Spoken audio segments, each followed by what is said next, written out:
Welcome, everyone, to Easy History Podcast. Today, we're going to take a deep dive into the Battle of Jena-Auerstedt.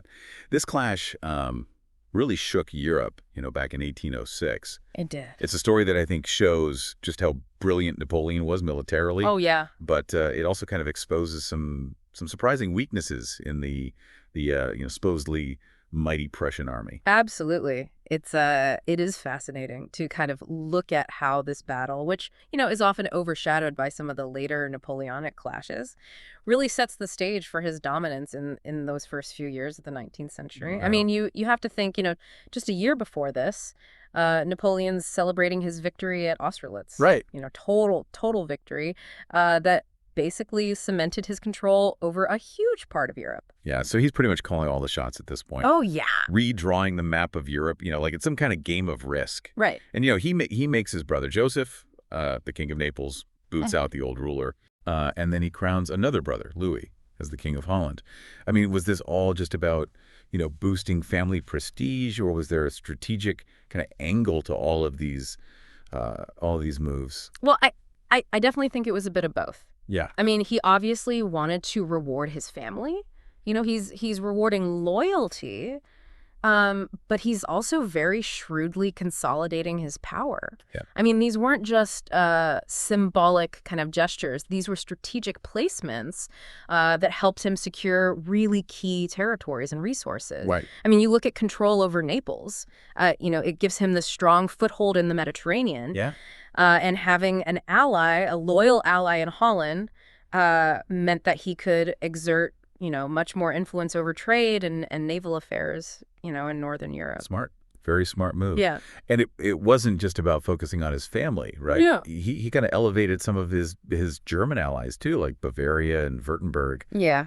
Turning them into kingdoms. And then, of course, there's the formation of the Confederation of the Rhine. Oh, yeah. Which, gave him something like 60,000 fresh troops. Yeah, it was massive. I mean, the Confederation of the Rhine was really a game changer. I mean, it basically created this buffer zone between France and, its enemies further to the east. Right. Like Austria and Prussia. But at the same time, it was giving him this huge new pool of manpower. Yeah. And it also really signaled this huge shift in the balance of power in Europe.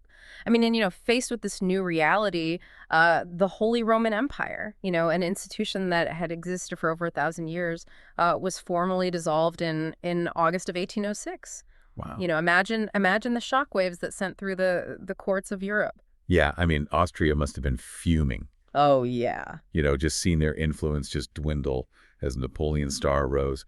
But then there was another power that was watching all these events, with growing unease, and that was, of course, Prussia. They had, a proud military tradition built on, the legacy of Frederick the Great.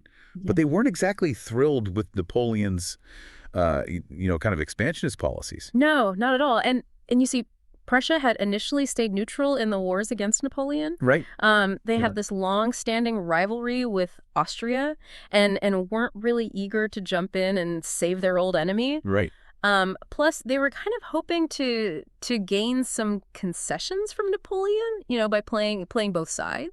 Playing the middle, yeah. Yeah, exactly. But this neutrality, it started to crumble as Napoleon just grew more and more powerful, right? Absolutely. Especially after Austerlitz. Yeah. There's this growing sense in Prussia that they needed to take a stand. Yeah, there was this war party within the Prussian court, led by Queen Louise, who just absolutely loathed Napoleon. Right. And they started to gain influence. Right. And then there was the incident with Hanover. Ah, yes, Hanover. Yeah. The British king's possession in Germany. Exactly. That Napoleon was using as a bargaining chip. Yeah. First, he offers it to Prussia in exchange for an alliance. Right. And then the Prussians find out that he's secretly promising to give it back to Britain in exchange for peace. Yeah. I mean, talk about a slap in the face. Yeah, it was. It was a huge diplomatic blunder on Napoleon's part. Yeah. And it infuriated the Prussians. I mean, they felt cheated and humiliated. Right. And it was kind of the final straw that pushed them towards war. Yeah. But here's where they made their first big mistake, right? Yeah. Instead of seeking allies and building a coalition against Napoleon, right, they they decided to just go it alone. Yep. They issued this ultimatum to Napoleon, demanding that he withdraw his troops from Germany. Talk about a bold move. Yeah, it was bold, perhaps, but also incredibly reckless. I mean, they basically declared war on Napoleon without securing any solid alliances. Yeah. I mean, they only had the small state of Saxony on their side. Right. Whereas Napoleon had the backing of the Confederation of the Rhine Right. and potentially even Spain. So you have this David and Goliath situation brewing, right? Right. On the one side, you've got Napoleon, the master strategist with his Grande Armée, Right. this force that had just proven itself, effective time and time again. Yeah. And on the other side, you've got the Prussians, who are, kind of clinging to the legacy of Frederick the Great, Yeah. but with an aging leadership Right. and an army that hadn't really seen a major conflict in over a decade. Yeah. Seems like a mismatch from the start, doesn't it? On paper, perhaps, but the Prussians weren't completely clueless. Right. They did have some formidable strength, especially their cavalry. I mean, which was considered one of the finest in Europe. Right. And they still possess that famous Prussian fighting spirit, that fierce determination that had earned them victories in the past. Right. So was there any chance that they could have pulled off an upset? Yeah. Or was Napoleon's victory just inevitable? Well, that's where things get really interesting, because the Prussians weren't just sitting ducks. Right. I mean, they had their own plans, their own strategies. Right. But whether those strategies were sound, well, that's a topic for our next segment.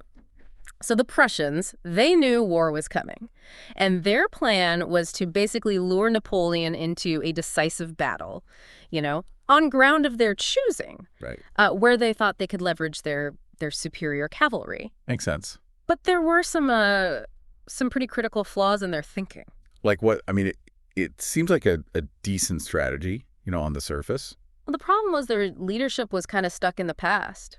They were clinging to, the tactics of Frederick the Great, Right. which had, worked brilliantly in the 18th century, but were becoming, increasingly outdated in the face of Napoleon's more flexible and aggressive, style of warfare. So they were basically trying to fight a 19th century war with 18th century tactics. Precisely. And to make matters worse, they had this notoriously complex chain of command. Oh, yeah. With multiple generals often issuing conflicting orders. Right. And this lack of clear communication would prove, disastrous in the coming battles. Yeah, I can imagine. So what happens next? I mean, does Napoleon just waltz into Prussia and just crush them? Not exactly. Napoleon's initial invasion, which took place in early October of 1806, was more of a probing attack. Yeah. He advanced into Saxony with his Grande Armée, a force of around 166,000 men.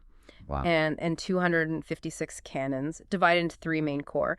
And his goal was to threaten Leipzig, a key strategic city, Right. and force the Prussians into a decisive engagement. So it's like a chess game. He's making his opening moves. Yeah.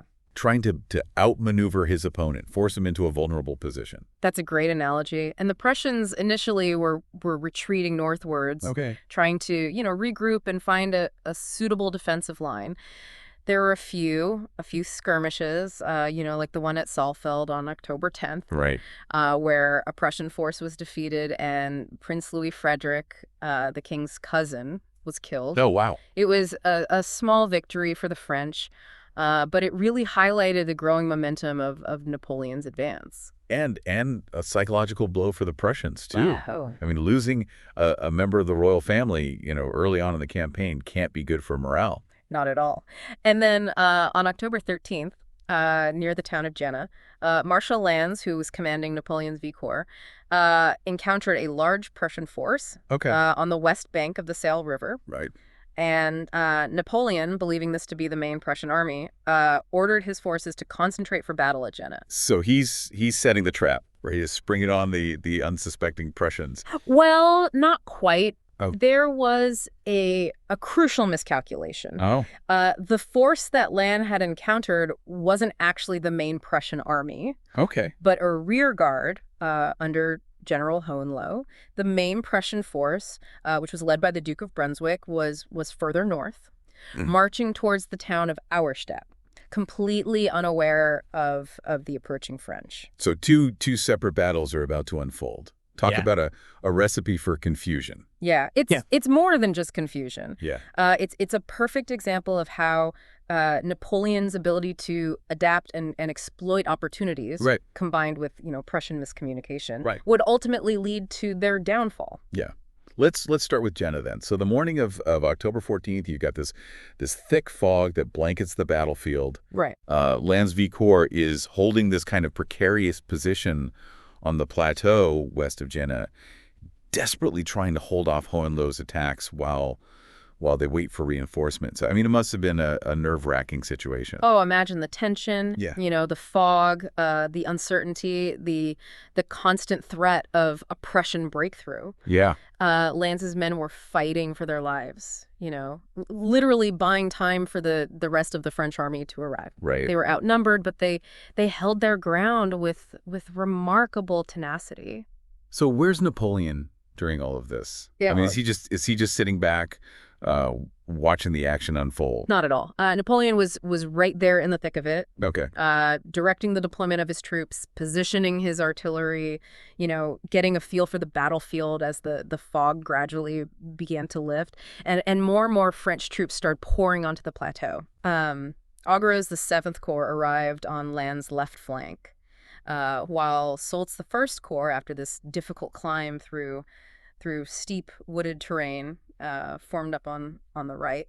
So the French are steadily reinforcing their position, Right. while Hohenlohe is still waiting for the rest of the Prussian army to arrive. It just seems like a recipe for disaster for the Prussians. You're absolutely right. Hohenlohe was expecting General Ruschel to arrive with another 15,000 men, Okay. but he was delayed, kind of stuck in a traffic jam of his own army's wagons and artillery. Wow.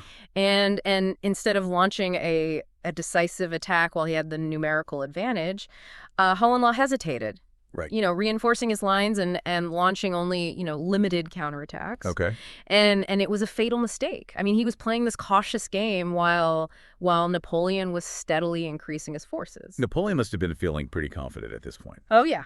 He's got the high ground. Right. His troops are pouring in, and his enemy is dithering. Yeah. There's a famous anecdote from this battle. Okay. A young, eager French soldier supposedly called out to Napoleon, urging him to attack. Okay. And Napoleon, with his usual mix of authority and wit, replied, "Be patient, young man. You shouldn't offer advice until you've commanded in 30 battles yourself." I like that. Sounds like Napoleon was in his element. Oh, he was. He was a master of timing. Yeah. And by midday, he had almost 100,000 men on the field. Wow. More than double the number he started with. Right. And the moment was ripe. He gave the order for a general attack. And how did the Prussians respond to this onslaught? Initially, they held their ground. I mean, they were disciplined, well-trained soldiers. Right. And their artillery inflicted heavy casualties on the advancing French. But the sheer weight of the French assault, began to tell. Prussian lines started to waver, then break, and soon it just dissolved into a full-blown rout. So it's a decisive victory for Napoleon at Jena. Yeah. But what about Auerstedt? Right. I mean, remember, that's where the main Prussian army is, completely unaware of the impending disaster. Auerstedt. This is where things get even more incredible. Okay. Marshal Davout, with his 3rd Corps of 27,000 men, was marching southwest, expecting to link up with Napoleon and strike the Prussian flank at Jena. Instead, he stumbled upon the entire Prussian army. Wow. Of 52,000 men under the Duke of Brunswick, marching directly towards him. He was outnumbered, what, almost 2-1? Yeah.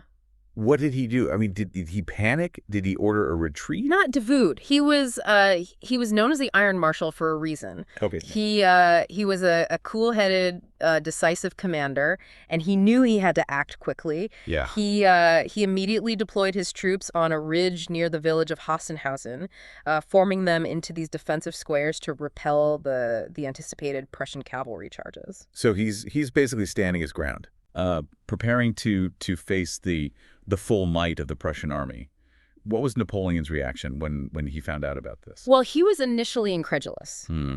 He couldn't believe that Davout would be so bold so reckless as to engage the main Prussian army with such inferior numbers. But Davout, you see, was a master of defensive tactics, and Yeah. he had complete confidence in the discipline and fighting spirit of his troops. It sounds like a suicide mission, though. I mean, Yeah. how could he possibly hope to win against such overwhelming odds? That's the beauty of Auerstedt. Yeah. It's a battle that defies expectations. Right. A testament to Davout's tactical brilliance and the tenacity of his men. So we have Davout facing the main Prussian army at Auerstedt, outnumbered and with no immediate support from Napoleon. What happened next? Well, the first clash came early in the morning, around 7 a.m.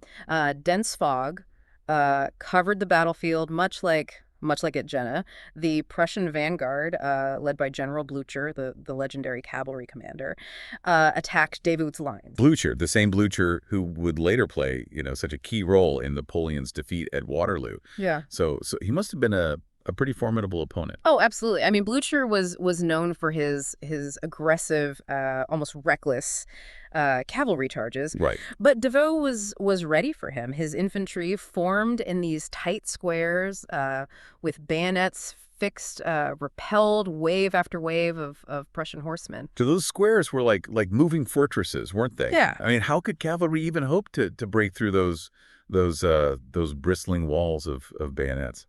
Yeah, they were incredibly effective against cavalry charges, especially if the infantry held their nerve. Right. And Davout's men were renowned for their discipline and steadiness under fire. But surely the Prussians had more than just cavalry. I mean, didn't they try to outflank Davout with their infantry?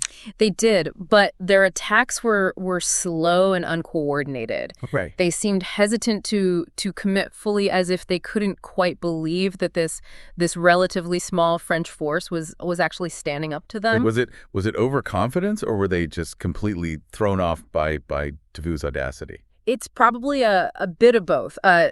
Remember, the Prussians were expecting to face a weakened French flank at Jena, Huh. not the full force of Davout's the Third Corps. Right. So they were caught off guard both strategically and psychologically. So they basically squandered their numerical advantage by not pressing their attacks more aggressively. Exactly. And a crucial turning point came around mid-morning when the Duke of Brunswick, the overall Prussian commander, was mortally wounded while leading a charge. Wow, that must have thrown the Prussian command into disarray. It did. King Frederick William III, who was present at the battle, took over command, but he lacked the Duke's experience and decisiveness. And Davout seized the moment, didn't he? He did.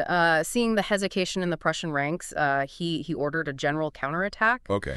His troops, energized by by their stubborn defense and sensing victory, surged forward, pushing back the Prussian lines. So despite being outnumbered almost 2-1, Davout managed to rout the main Prussian army.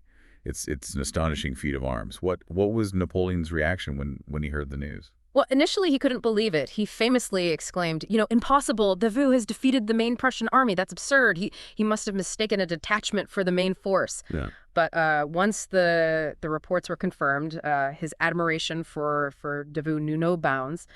He later awarded him the title Duke of Auerstedt, a fitting tribute to his incredible victory. And what about Bernadotte, the commander who was supposed to support Davout but failed to show up? Let's just say he was in Napoleon's bad books for quite a while.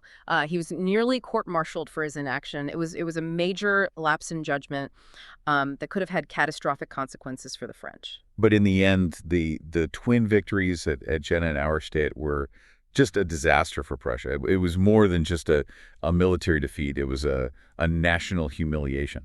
Absolutely. The Prussian army, once considered one of the finest in Europe, was shattered. Their king was in flight. Their capital, Berlin, would soon fall to Napoleon, and thousands of soldiers were taken prisoner. Just how bad were the Prussian losses? Well, the numbers are staggering. At Jena and Auerstedt combined, they lost around 20,000 men killed or wounded, over 140,000 taken prisoner, and almost 800 cannons captured. It was a total collapse. What were the long-term consequences of this defeat? Did Prussia just cease to exist as an independent nation? Not quite, but they were certainly humbled. The Treaty of Tilsit, signed in 1807, forced Prussia to cede vast amounts of territory and pay a heavy indemnity to France. Their army was reduced to a fraction of its former size, and they were effectively turned into a satellite state of Napoleon's empire. But this wasn't the end for Prussia, was it? No. The seeds of resentment and a desire for revenge were sown. Prussian reformers, inspired by the humiliation of Jena-Auerstedt, would begin to modernize their army and state, paving the way for their eventual resurgence and their key role in Napoleon's final defeat a few years later. Jena-Auerstedt was a real turning point in the Napoleonic Wars. It showcased Napoleon's military genius at its peak, but also revealed the inherent weaknesses of traditional military thinking in the face of his really innovative tactics. Yeah, it's a battle that continues to fascinate historians and military enthusiasts to this day. It's a story of hubris and miscalculation, of courage and determination, and above all, a reminder that even the mightiest empires can fall when they fail to adapt to the changing tides of history. Thanks for taking this deep dive with us. We'll be back soon with another fascinating story from the annals of history. Until then, keep exploring, keep learning, and keep questioning the past.